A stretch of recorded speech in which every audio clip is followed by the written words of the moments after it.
Shalom, Bethel family.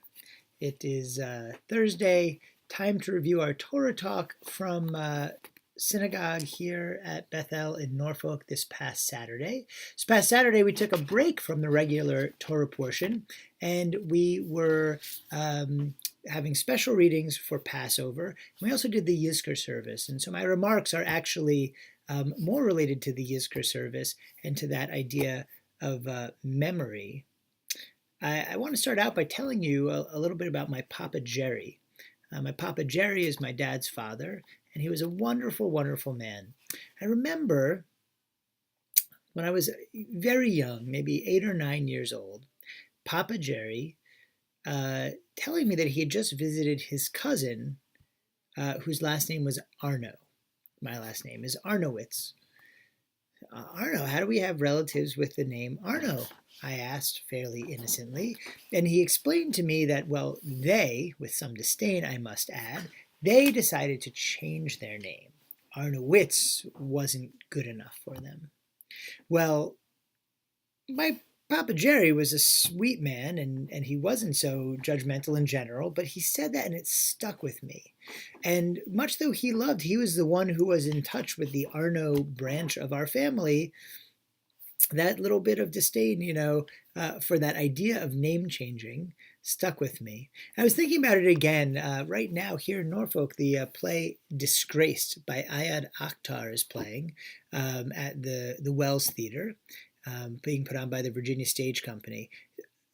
I had the privilege of seeing it Wednesday during Passover, and it really is an incredible, incredible play. It was Ayad Akhtar's first play, and he won the Pulitzer Prize. So pretty good out of the box.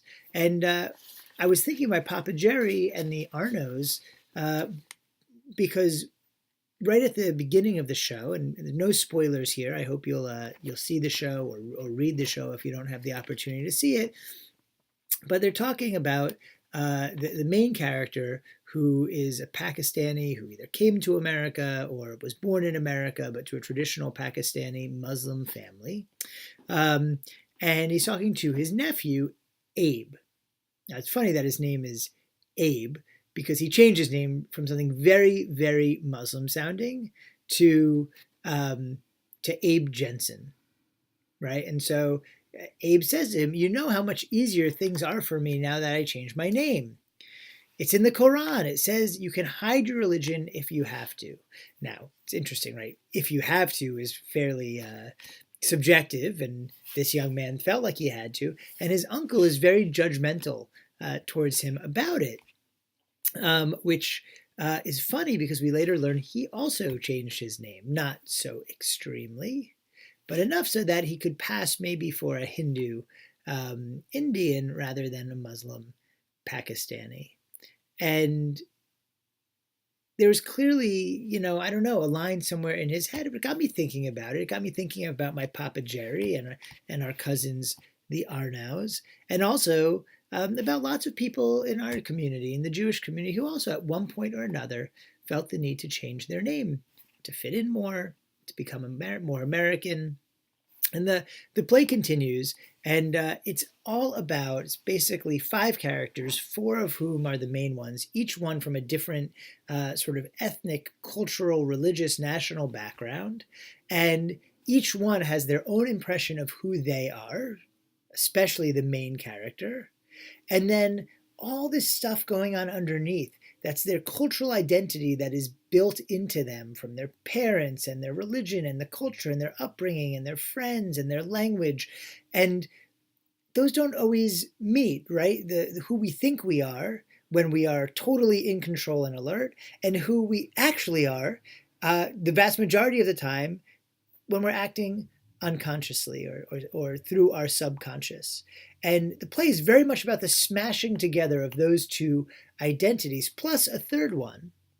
There's how we consciously think of ourselves when who we're trying to be. There's that which kind of comes up and is who we are that we don't have control over. And then there's a third party that's brought out when the Pakistani Americans, lawyers, white American wife is talking about how they were out to dinner, and she says, a waiter was looking at you, not seeing you for who you really are, not until you started to deal with him. And the deftness with which you did that, you made him see the gap between what he was assuming about you and what you really are. And again, that's a third perspective, is the world, right? How does the world view our identity, who we are? And that might be different both from who we really are underneath and who we're trying to be consciously. And, all of those three forces, right, are coming at each other in different ways. And the way I described it, it's like a kaleidoscope. That's what the play is painting for us, right? If you think of looking through a kaleidoscope, maybe it's been a while, but maybe when you were a little kid and you look through and you spin the wheel or you turn the tube, and what's inside are all these colors and shapes, and they're turning and they're churning and they're grinding in on each other, right? And sometimes you look through the kaleidoscope and it's absolutely beautiful. It just looks perfect. And a lot of times you look through it and it's just a jumble and a mishmash, and it's just colliding together.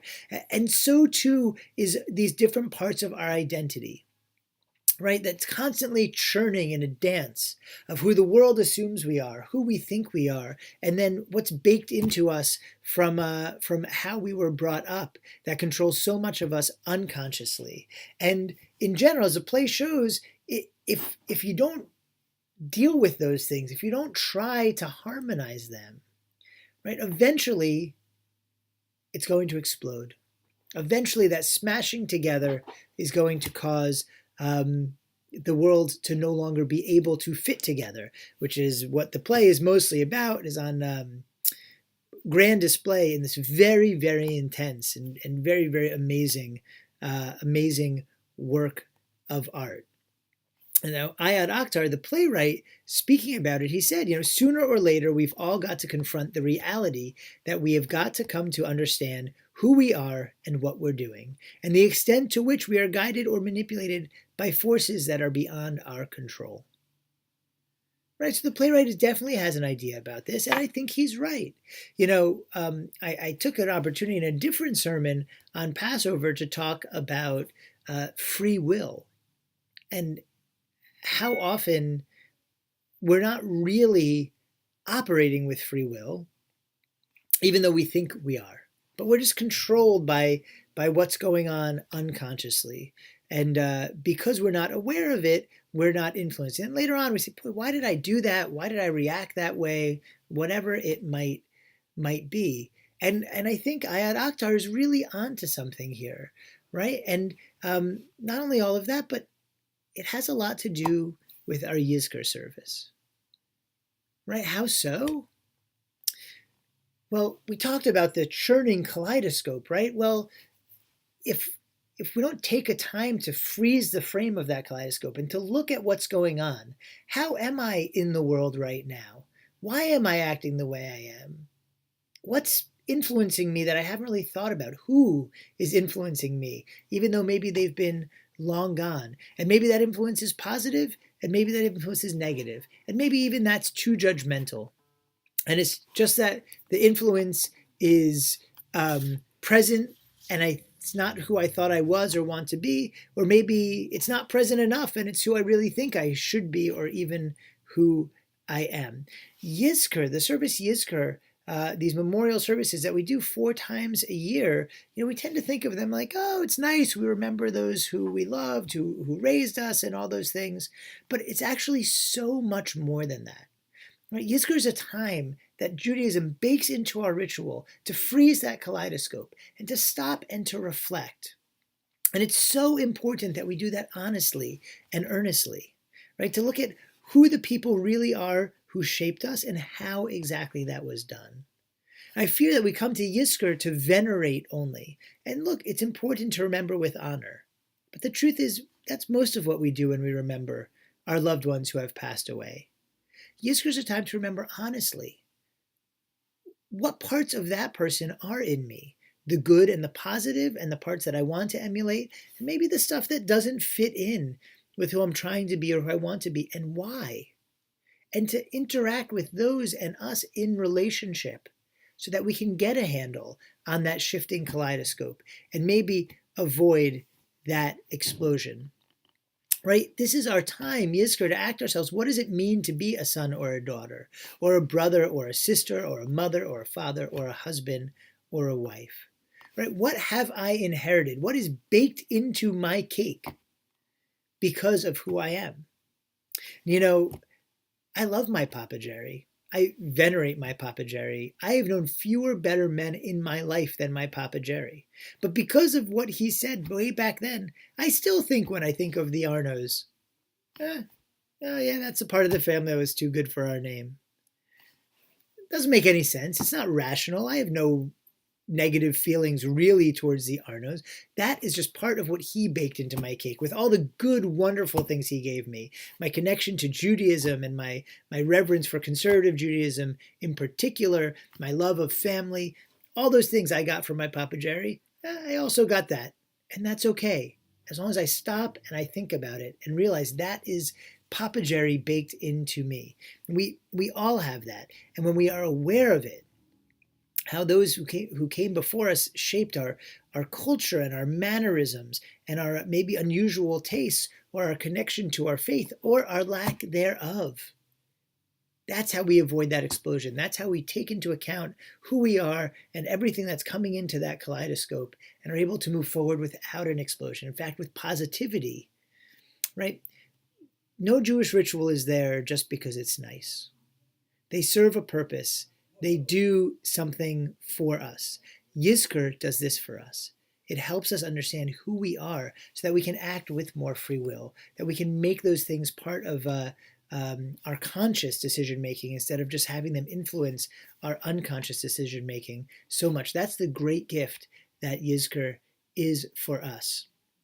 In the play, the characters live in denial of these forces that are shaping them, and ultimately it all blows up. In Judaism, Yizkor is there to help keep us from having that happen, to help keep us in control.